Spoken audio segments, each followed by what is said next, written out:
los invito a compartir la siguiente nota realizada en el Sindicato de Guincheros y Maquinistas de Grúas Móviles de la República Argentina.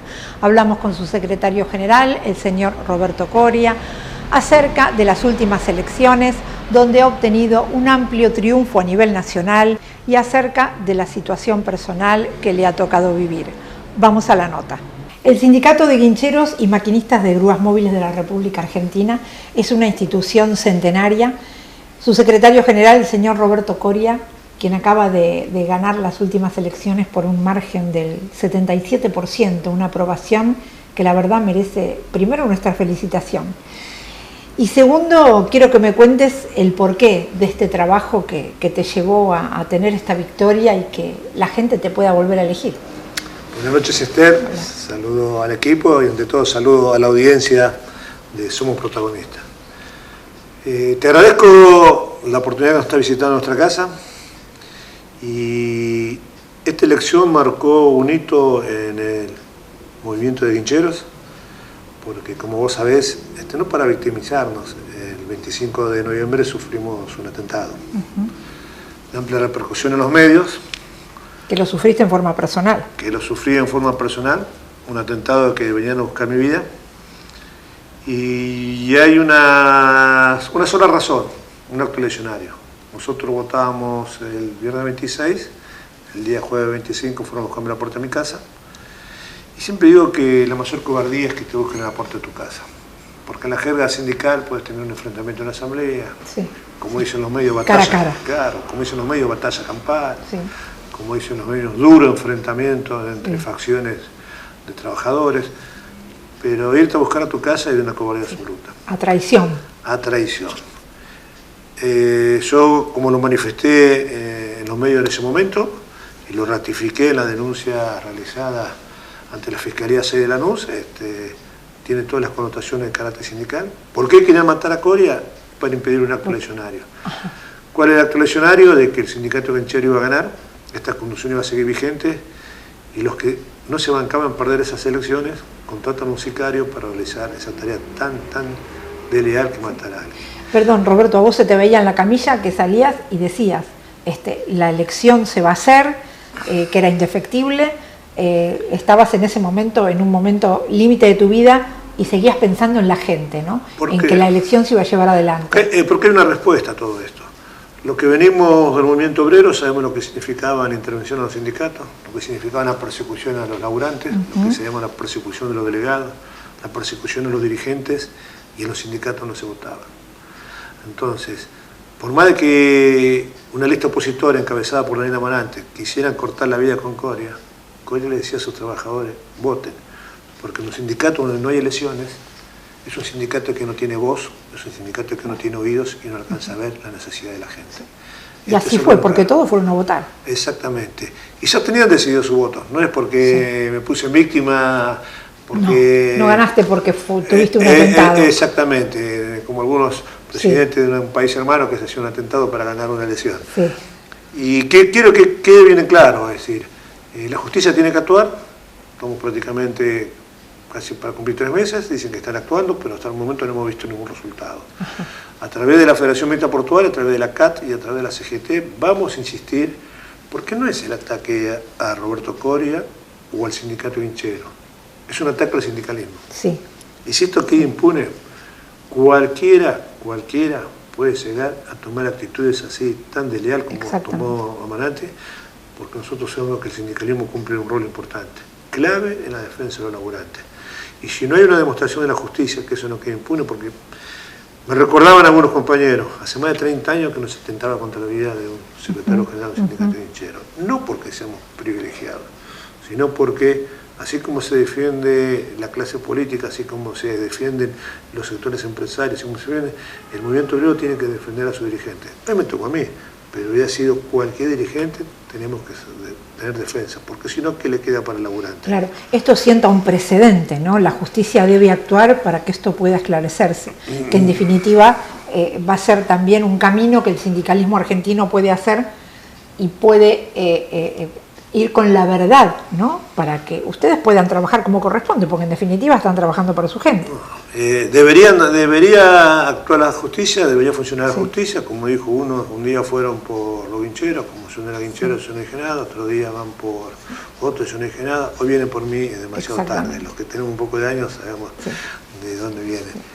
¿A vos te parece que esto se va a investigar? ¿Se está investigando, Roberto? Se está investigando, pero no con el alcance que tendría que haber. Nosotros lo pusimos a disposición porque todo lo que apareció en las cámaras el día 25, que justamente se cumplía un homenaje al Diego Maradona, le tapé porque fue tan... ese magnicidio fue tan contundente que yo realmente le puse a disposición las cámaras, le puse a disposición toda la justicia y hasta el momento no han buscado ni los autores materiales, ni los intelectuales, dicen que están investigando. Yo confío en mi país, ustedes saben bien que los dirigentes sindicales tenemos ese compromiso, y confío también en la justicia, pero cuando no hay resultados, tenemos que ser conscientes de que hay que insistir para proteger especialmente a los que no tienen esa tutela, ni ese de ser mediático a través de los medios. Exactamente. Nos vamos a ir a un corte, Roberto, y cuando vengas quiero que me cuentes en pocas palabras, cuando uno sufre este tipo de atentados, si es un antes y un después, cuando hablamos del trabajo sindical. Ya volvemos. Continuamos en el Sindicato de Guincheros y Maquinistas de Grúas Móviles de la República Argentina, con su secretario general, el señor Roberto Coria. Nos había quedado, Roberto, una pregunta pendiente, y es cuando un dirigente sufre este tipo de atentados, ¿existe un antes y un después? ¿Qué es lo que puede llegar a cambiar cuando hablamos del trabajo? Mira, lo que más existe y te impacta, por eso dije cuando es en la familia, es difícil a veces darle la respuesta a la familia a lo que está pasando. Porque generalmente los dirigentes sindicales extraemos a nuestra familia, a nuestra actividad. Extraemos de lo que muchos dicen, ser sindicalista es un trabajo de riesgo. Tendría que ser un trabajo que realmente lo único que hacemos nosotros es la defensa de los intereses y la defensa de los trabajadores. Y a veces a la familia te cuesta dar explicaciones porque no alcanzan a entender la magnitud. Seguro.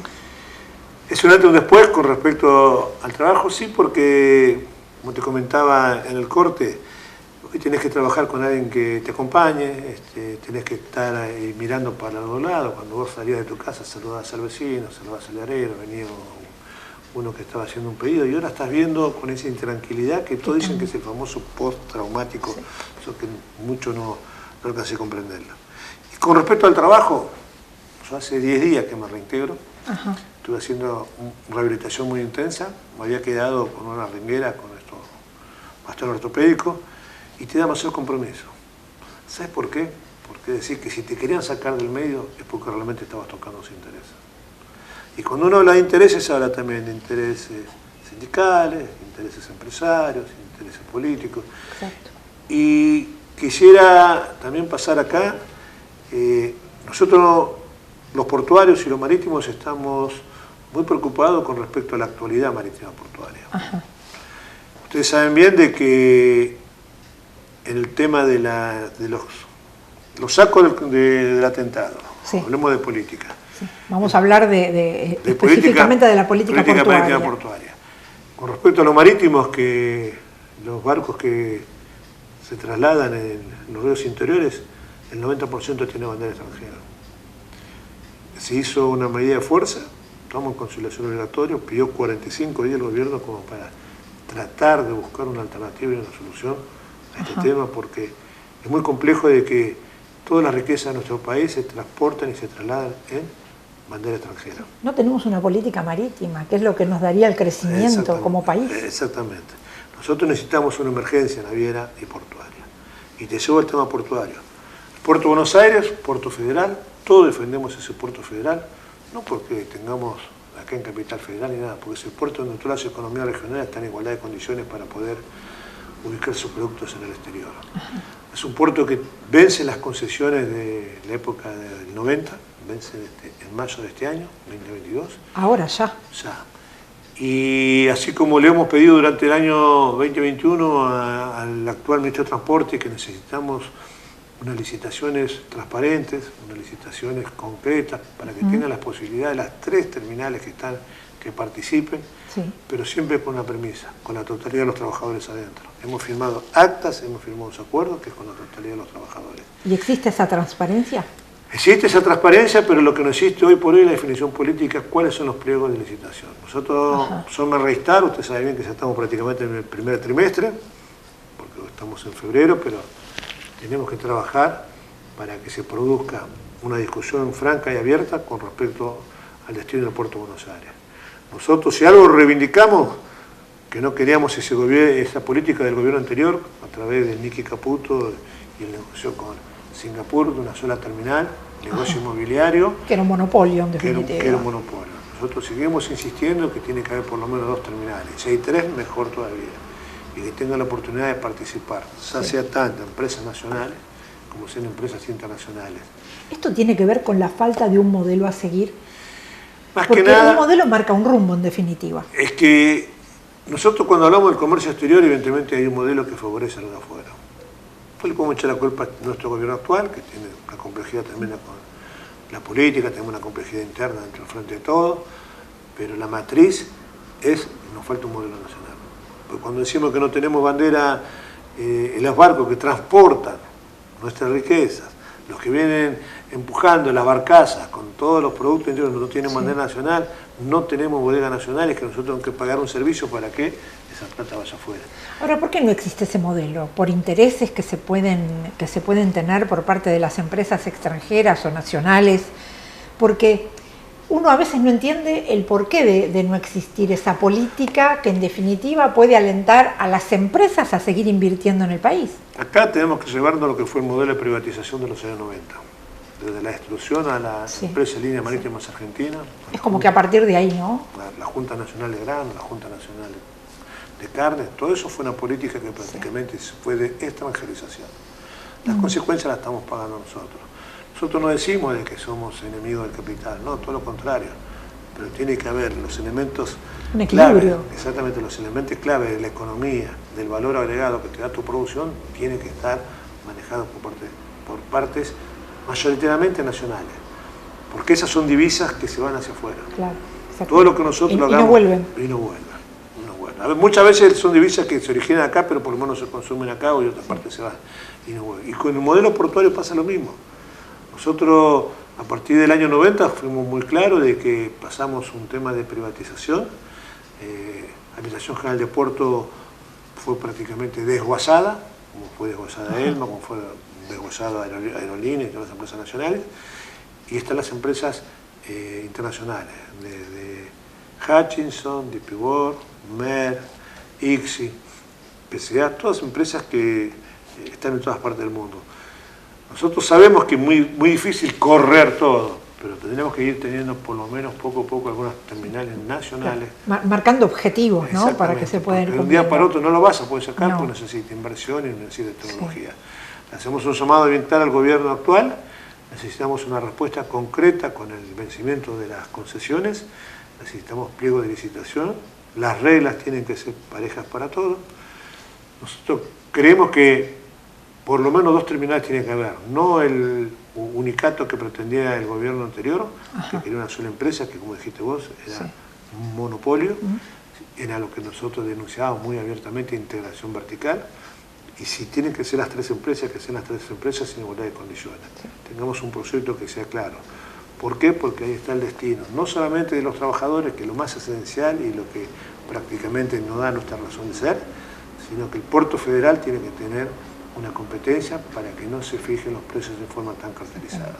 Nos vamos a ir al último corte y quiero que me cuentes si la política hoy nos hace ver un cambio de rumbo, o por lo menos hay una mesa de diálogo como para que esto se pueda ir revertiendo de a poquito, y qué pasa con los impuestos, que muchas veces agobian a las empresas argentinas y no les permiten invertir. Ya volvemos. Continuamos con Roberto Coria y nos quedaron 2 preguntas pendientes. Una es si ustedes avisoran un cambio de rumbo en esta política marítima que se puede llegar a dar a partir del gobierno, y qué pasa con la cantidad de impuestos que hoy las empresas tienen que pagar y muchas veces eso retrae la inversión. No, con respecto a lo primero, pensar que salimos de una pandemia, el gobierno no pudo cumplir sus objetivos, estamos recientemente prácticamente discutiendo casi acuerdo con el Fondo Monetario Internacional. Eso iba a traer ruido internamente al frente de todo. El deseo hubiera sido de que apenas asumiera el gobierno tuviera el compromiso de haber denunciado como quien dice, haber denunciado esa deuda ilegal, esa deuda ilícita, sí, con nombre y apellido quienes fueron beneficiados con la toma del fondo. Haber tomado, esto nos endeudó por años y años. Endeudó por años. Lamentablemente no se hizo. Hoy por hoy nosotros tenemos que blanquear lo que hizo el gobierno anterior, porque acá estamos discutiendo como si fuera plata que nos van a enviar. Nosotros tenemos que blanquear la plata que ya nos dieron. La plata que se llevaron afuera. Exactamente. Y la plata que se llevaron afuera, que tiene nombre y apellido, fue muy claramente hasta el expresidente que dijo que fue para ayudar a los bancos. Los bancos, todos sabemos bien qué rol cumplen en las economías. Entonces, hoy por hoy estamos blanqueando lo que realizó el gobierno anterior. Pero a mí en lo personal creo que no queda otra alternativa. ¿Por qué? Porque nosotros necesitamos realmente tener algún rumbo económico con un miramiento a nivel internacional. Lo vemos nosotros en la parte marítima. El presupuesto del Canal Magdalena ya estaba aprobado. El presupuesto de las obras del Canal Magdalena ya estaban para realizar. Ahora pareciera ser de que como no se firmó el presupuesto, están vilumbrando que no hay acuerdo, hoy esos días esos créditos no están. Entonces son todas circunstancias es decir, que estaba en camino a que pueda solucionarse. Que se pueda solucionar algo tan importante como el tráfico comercial. Cambio de rumbo, y nuestra Argentina tiene algunos muy bien. Pero sigo considerando, como consideran los señores laburantes, el rumbo de los trabajadores con el frente de todo. Del otro lado ya sabemos lo que nos esperó. Tarifazo, desempleo, quiebre de pequeñas y medianas empresas. Y es lo que nos pasó en la década del 90. Sin pandemia. Claro. Porque nosotros podemos decir que con pandemia, lamentablemente, una pandemia que desconocíamos todo, una pandemia que trajo lamentablemente mucho dolor a las familias argentinas, todos tuvimos cercano a una persona que lamentablemente se quedó en el camino, pero era difícil gobernar. El deseo de lo posible tiene sus diferencias. Hoy hay que afrontar esta circunstancia como hizo siempre Argentina, pero creo que tenemos que ser más claros, creo que tenemos que tener como gobierno, porque este es un año que se deben tomar las determinaciones. Y es un año decisivo. El año que viene es electoral. Si no somos tan claros con nuestros votantes, podemos tener hasta inconvenientes en las futuras elecciones. Yo creo que el trabajo de Argentina, una cosa son las legislativas, otra cosa son las presidenciales, pero tenemos que ser claros, porque si no, nos va a pasar lo que nos pasó en el 2015. Exactamente. 2015 o 2019. Que los problemas de forma, muchos trabajadores optaron por el macrismo. Y pagamos duramente las consecuencias. Sin duda. Cuando no vimos el fondo de que lo que estaba ahí. ¿Qué pasa con los impuestos? Mirá, como laburante que nosotros hemos cuestionado muy duramente el impuesto a la ganancia, es un impuesto que pagamos todos los laburantes, que no es ganancia, pedimos que se modifique. Ustedes saben bien que una gran parte de la recaudación impositiva que va a las provincias a través de impuestos a la ganancia, evidentemente son excesivos. Pero nosotros tenemos que diferenciar dónde van quiénes son los que aportan, cómo aportan y hacia dónde van los aportes. Yo no sé si son excesivos los impuestos. Tal vez habría que categorizar. Hay que categorizar. Si vos haces una relación, estos muchachos que se quejan tanto, que son los dueños del campo, dicen el campo no, los dueños de los campos. Yo quisiera saber cuánto pagan de impuestos inmobiliarios por los campos que arriendan y cuánto paga un laburante de impuestos inmobiliarios que tiene prácticamente que pagar todos los meses. Habría que ver un día realmente el costo de las cosas. Porque pareciera ser que acá los únicos que exportan en este país y crean la divisa es el campo, todos. Porque si no tuvieran un obrero golondrina trabajando en el campo, no podrían sacar ningún commodity, ninguna rentabilidad. Que es la mano de obra, lo que ellos necesitan para poder. Si no hay uno que maneje un tractor, una grúa, si no hay un camión, si no hay en el puerto que lo descargue, entonces cuando ellos se dicen nosotros producimos las divisas, todos los trabajadores. Pero el trabajador que produce la divisa y que produce la ganancia le invierte en nuestro país. Muchos terratenientes, muchos dueños de grandes extensiones de campo no le invierten acá, que no es el ejemplo brasilero, porque todos los explotadores del cacao los hicieron industriales. Sí. En cambio nuestros terratenientes, nuestros ganaderos, lo hicieron todo para llevárselo afuera. Claro, exactamente. No para reinvertir, ¿no? Y seguir creciendo, es así. Muy bien, estuvimos en el Sindicato de Guincheros y Maquinistas de Grúas Móviles de la República Argentina, como siempre, su secretario general Roberto Coria, nos abre sus puertas para poder tener estas charlas. Nos alegra profundamente, Roberto, que estés repuesto, que sigas teniendo salud para poder trabajar por tu gente como lo haces hace tantos años y para marcar esta gestión que es de verdadera excelencia. Muchas gracias, Esther. Saludo al equipo y a toda la audiencia. Un placer verte bien. Buenas noches. Buenas noches. Sindicato Guincheros y Maquinistas de Grúas Móviles de la República Argentina. Llámanos al 4301-8851.